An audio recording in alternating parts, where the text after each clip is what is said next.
Good morning, students. Yesterday I taught you how to change direct into indirect in assertive form. Clear, student?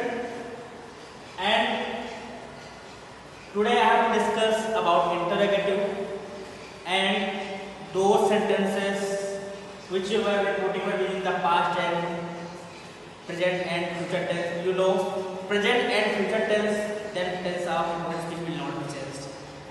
For example,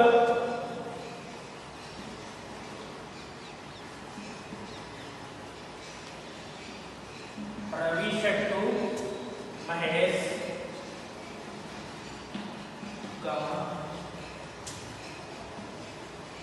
what are you doing?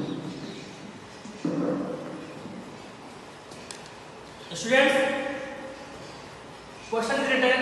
Ravi said to Mahesh, what are you doing? Yesterday I told you, when reporting verb is in the past tense, the tense are reported will be changed. Already I have told you. I think there is no need to repeat this.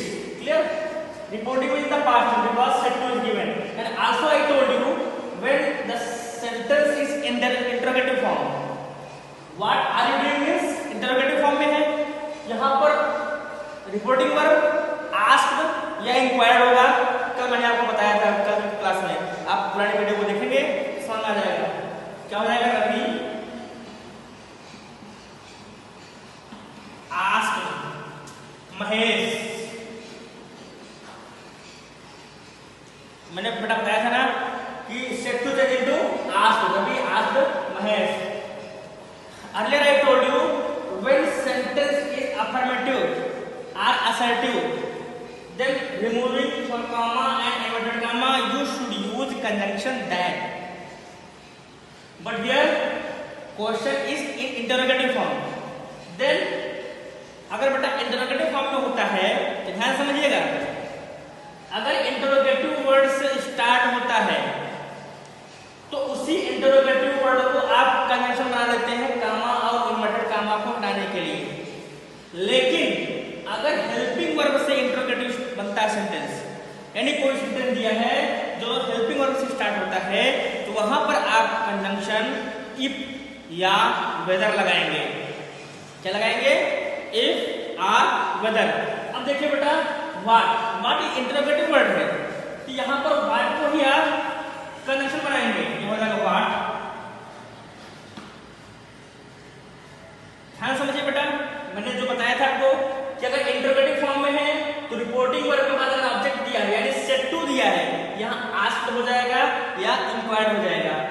फिर अगर interrogative word से question start होता है, यानी जो interrogative sentence है अगर वो इंटरोगेटिव वर्ड से है, उसी इंटरोगेटिव वर्ड को आप कंजंक्शन बनाएंगे. अब इसको माइंड में करिए बेटा, इसको कैसे बनाएंगे आप? ये क्वेश्चन मार्क में है, ये इंटरोगेटिव फॉर्म में है, इसको आप बनाएंगे अफर्मेटिव फॉर्म में. किसमें बनाएंगे आप? अफर्मेटिव फॉर्म में. अब अफर्मेटिव फॉर्म में क्या बनेगा? You are doing. अगर आप व्हाट हटा देंगे तो क्या बनेगा? आर यू डूइंग नहीं बनेगा. व्हाट हट गया तो इसका अफर्मेटिव क्या बनेगा? You are doing. यानी यू सब्जेक्ट को आप पहले लाएंगे, वर्ब को आप बाद में लाएंगे, तब आपका मेन वर्ब होगा. तो आर यू डूइंग नहीं होगा, ये होगा ये दिखाएगा यू आर डूइंग. अब बेटा बताइए, यू आर डूइंग है, पुरानी चीजों को जाइए क्योंकि नरेशन भी आपका पूरा मैथमेटिक्स है. अगर आपका यू आर डूइंग होगा तो रिपोर्टिंग वर्ब किसमें है? पास्ट टेंस में है. अगर रिपोर्टिंग वर्ब पास्ट टेंस में है तो मैंने बताया था आपको कि रिपोर्टेड स्पीच का सेंटेंस बदला जाएगा. बदला जाएगा ना? रिपोर्टेड स्पीच का सेंटेंस बदला जाएगा. अब देखिए बेटा, अगर यहाँ प्रेजेंट या फ्यूचर टेंस में होता तब इसका सेंटेंस ना बदला जाता, केवल इंटरोगेटिव फॉर्म को असर्टिव फॉर्म में कर देते हैं. लेकिन ये ऑलरेडी बदला गया है. यहाँ यू आर डूइंग होगा. यू आर डूइंग किस टेंस में है? प्रेजेंट कंटिन्यूअस टेंस में है. Change into past continuous. क्या बताया था कि अगर रिपोर्टिंग वर्ब पास्ट टेंस में है तो प्रेजेंट इंडेफिनिट टेंस चेंज होता है पास्ट इंडेफिनिट में. Present continuous change into past continuous. तो बेटा ये क्या है? You are doing present continuous में आता है तो क्या हो जाएगा? पास्ट कंटिन्यूअस हो जाएगा ना.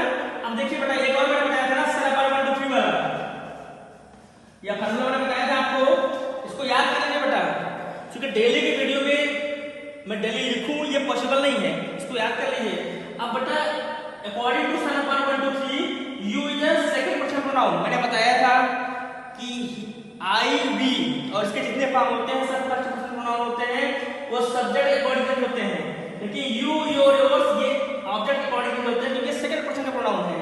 अब देखिए बेटा यू क्या है, यू सेकंड पर्सन का प्रोनाउन है, चेंज अकॉर्डिंग ऑब्जेक्ट। ऑब्जेक्ट यहाँ महेश है, महेश क्या है, महेश थर्ड पर्सन का प्रोनाउन है। क्यों, मैंने बताया था ना I we, all the forms of I we first person pronoun, you your yours second person pronoun, बाकी जितनी भी चीजें आपकी आएंगी प्रोनाउन में वो सब थर्ड पर्सन होगा। तो बेटा यहाँ महेश क्या है, थर्ड पर्सन का प्रोनाउन है। तो अब क्या है, सेकंड पर्सन का प्रोनाउन ऑब्जेक्ट अकॉर्डिंग। अब ऑब्जेक्ट यहाँ महेश है, महेश थर्ड पर्सन का है, यहाँ क्या हो जाएगा थर्ड पर्सन का। अब बेटा महेश तो नाउन है लेकिन यहाँ प्रोनाउन यूज हुआ है, तो यहाँ महेश नहीं लिखेगा, महेश क्या है, मैस्कुलिन जेंडर है ना, महेश से क्या लगेगा, ही लगेगा। यहाँ ही लगाइए, वाह ही।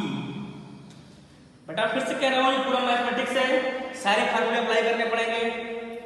कितने फार्मूले हुए, पहली बात देखिए, आप इंट्रोगेटिव वर्ड से स्टार्ट हुआ, उसको आपने कंडीशन बना दिया, फिर आर यू डूइंग इंट्रोगेटिव था, उसको मन में आप पहले अफर्मेटिव बनाइए, यानी यू आर डूइंग। अब जब यू आर डूइंग कर लेंगे, यू सेकंड पर्सन का प्रोनाउन है, change according Mahesh, Mahesh object है, महेश मैस्कुलिन जेंडर है, और आपको पता है बेटा कि मैस्कुलिन जेंडर से ही लगाते हैं, फेमिनिन जेंडर से सी लगाते हैं, यहाँ मैस्कुलिन है यहाँ ही लग गया। अब बेटा ही सिंगुलर है या प्लूरल, हाँ सिंगुलर है, तो ही के साथ क्या लगेगा पास्ट में, was, he was doing, full stop, no interrogative, no inverted comma, क्योंकि बेटा यहाँ पर ये इंट्रोगेटिव सेंटेंस था लेकिन यहाँ पर इंट्रोगेटिव सेंटेंस नहीं है, क्योंकि ये आपका व्हाट इंट्रोगेटिव वर्ड नहीं रह गया, ये कंजंक्शन बन गया है। कंजंक्शन बनने के बाद अब देखिए ही वाज डूइंग या अफर्मेटिव फॉर्म में आ गया। सुनना क्या आप लोगों को, फिर से आप एक बार देखिए इसके एग्जांपल,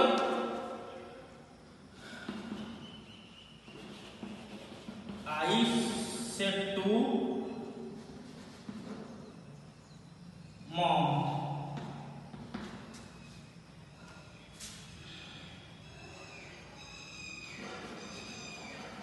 व्हाट